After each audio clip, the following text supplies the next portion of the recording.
I want to ask you about something else, Jim. We were talking about.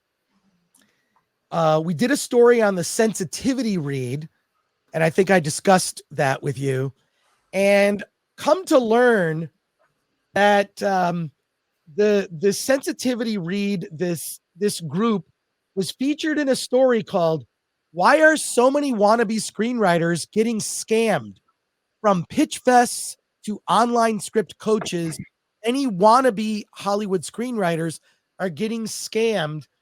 This is from 2018, July 31st, 2018, from the Hollywood Reporter. We'll put a link in the description for this video.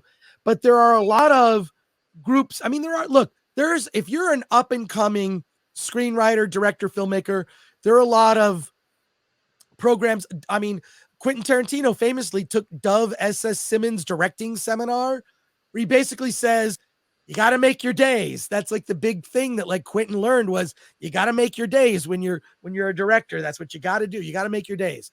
Well, there are a lot of other consultants, people you can give money to. And we did a story about the sensitivity read, and we showed about like 15 minutes of a video that was from a longer seminar. This organization that was featured in that video is actually in this article. And we got into, you and I were having a text exchange about a lot of things. I mean, some of these companies charge a lot of money to look at your script, to give you advice with sort of the dream down the road. What do you think of some of these organizations? I'm trying to find the exact. Well, I think there's a simple formula. If you're going to pay anybody money to give you advice on a script, make sure they've sold scripts. And they've had movies made. It's pretty simple because there's a lot of people who give a lot of advice. And look, I've been brought in to rewrite scripts many times where somebody hired somebody who were one of these coaches. They paid them $20,000 and they just made a mess of the whole thing, like unreadable. And I can fix that like in 3 days and take half as much money because I know what I'm doing. So it's like, okay, I'll fix this for you. But it comes down to like, I've never read a book about how to write a screenplay. I just look at screenplays online. And that's what I tell people all the time. Instead of paying for all this stuff and joining these classes, watch Aaron Sorkin videos on YouTube. Intention and obstacle. It's all there. I don't think you need to spend money. Now, if you can find somebody who's actually done it, or has a track record as a real producer or real writer, then sure, then it's worth paying them money because they have real world experience as well. Because it's not just about writing scripts. It's about how do you sell a script? How do you get a script made? Because every step of the way is different. You write a script to get attention with producers. Then the producers want a different draft for actors. Then maybe a different draft for financiers. So this whole intricate, game you've got to kind of maneuver and manage to get a movie down the road, or else you're stuck. And I don't think any of these people know that kind of stuff.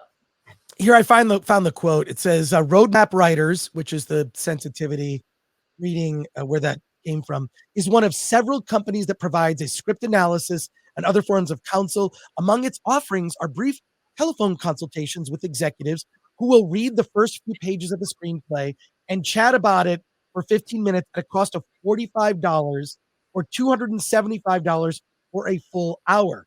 Among those offering their insight to junior managers who have no clients listed at IMDb and a development assistant with an independent production company. Roadmap CEO Joey Tuccio did not respond to a request for comment. So yeah, this was brought to my attention. Also, someone actually who used to work at Slam Dance told me he worked with Roadmap Writers and actually got very good advice directly from Joey. So there are some mixed signals with that. I think my issue with the sensitivity read is you would never get Quentin Tarantino. You would never get filmmakers like Kevin Smith. And if you submit yourself to a sensitivity read, I think what you're doing is you're giving over some type of control to someone else. And I think that kind of feedback can be destructive rather than constructive. And I don't think it's going to result in you actually improving your script to sell it. And it just, to me, it's another gatekeeping. And it's what annoys me too is that, like, we can debate these issues. I disagree. The other thing is they're only looking at sensitivity one direction. I feel like what's recently become in Hollywood, because Hollywood used to champion blue collar workers. If you look at old Hollywood movies, even in the 70s and 80s, who were the heroes? People who were blue collar. Freaking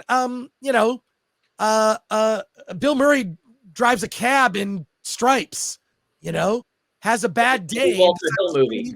There's so many movies. Blue collar workers were championed by Hollywood in so many films.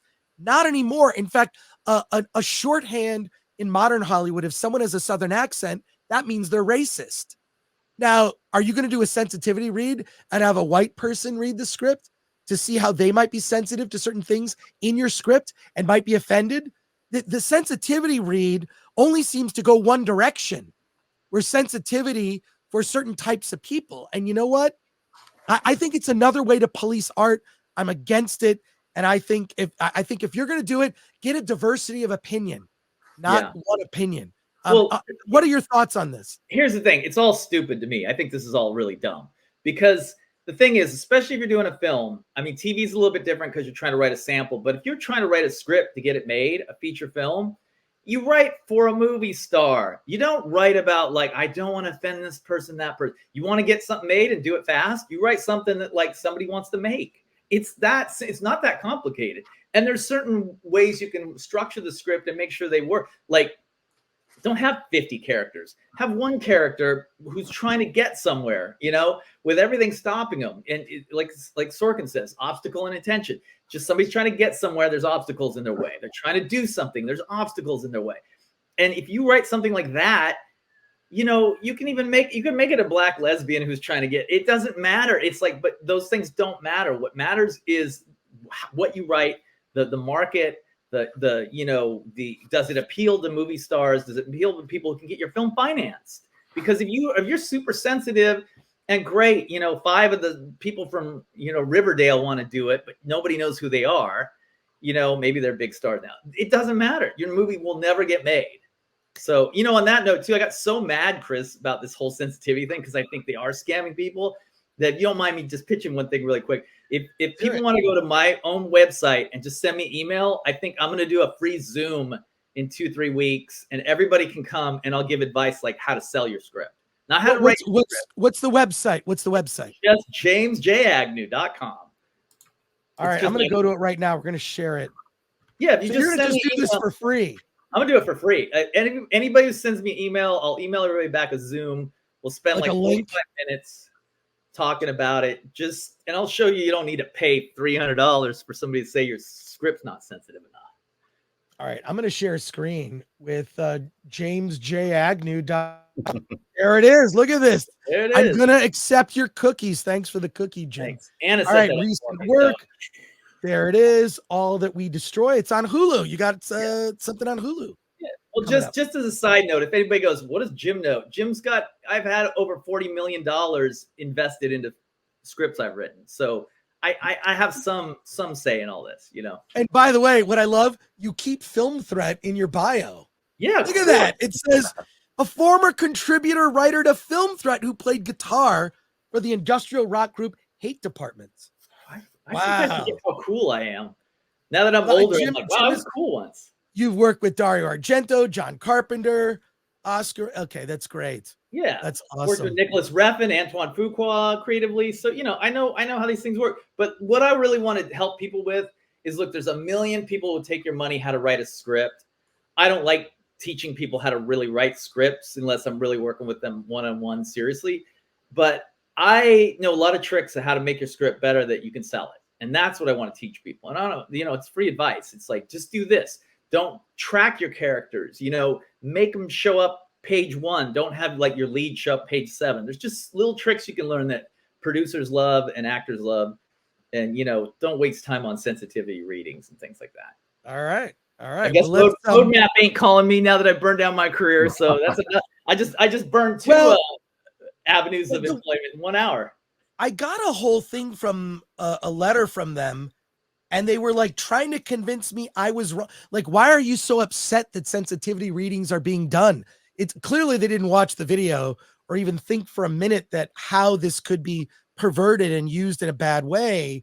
But my whole thing is you're not going to get new up and coming people who have something different to say because you're gatekeeping and in the worst way possible. And the whole thing they were talking about, uncomfortable conversations, basically struggle sessions. It was the most manipulative email. I started to respond to it. I don't know. I'll whatever. And here's the thing. I've been very lucky to work with some of the highest level execs in the film business. None of them give a crap about any of that stuff. You know, if you wrote a script that was like super racist and super like backwards, you know, they'd be like, what the hell is this? But outside of that, they're not going to go, I don't know if that's the true, you know, experience of that underdeveloped, you know, or you know, person. They don't care. They're going to be like, John Wick, shit, we can turn this into a franchise. That's how most of them think, unfortunately. And for the, you know, and for good reason too. Well, you would not get Blazing Saddles written by, you know, Richard Pryor, Mel Brooks. No. Which, you know, Tony, I used to work for Tony Kaye many years ago, and Tony Kaye's one of the smartest guys I've ever met, and he made American History X. You think that would get made nowadays? And with these rules, no, it wouldn't even get past go. And it has a lot to say about race in a good way, you know. But according to those rules that we just went over, American History X wouldn't even get past go. So, well, let me know if you want to, like, you could even host it here. If you wanted to on Film Threat, StreamYard, we could do like a special. If you don't want to do Zoom or do your own, but like go through Jim and we'll figure it out. I'm saying if you need help, we know how to do this stuff. Well, you know, I'm not very high tech. Like I said, Anna did my website. You know, it looks great. Chris and Alan know my girlfriend, so that's what we're talking about. I've known Anna for years. She's in the documentary Attack of the Doc, Anna David. Yeah. Now people know you've been outed, Jim. You're with an incredibly beautiful, intelligent woman. Yeah, well, and you're a very lucky man. And another G4 alumni like you, Chris. Yeah, exactly. So, oh my God. Look, thanks for having me on. I hope, you know, I still have a career. If not, I'll just hang out with you guys every Thursday night and watch movies.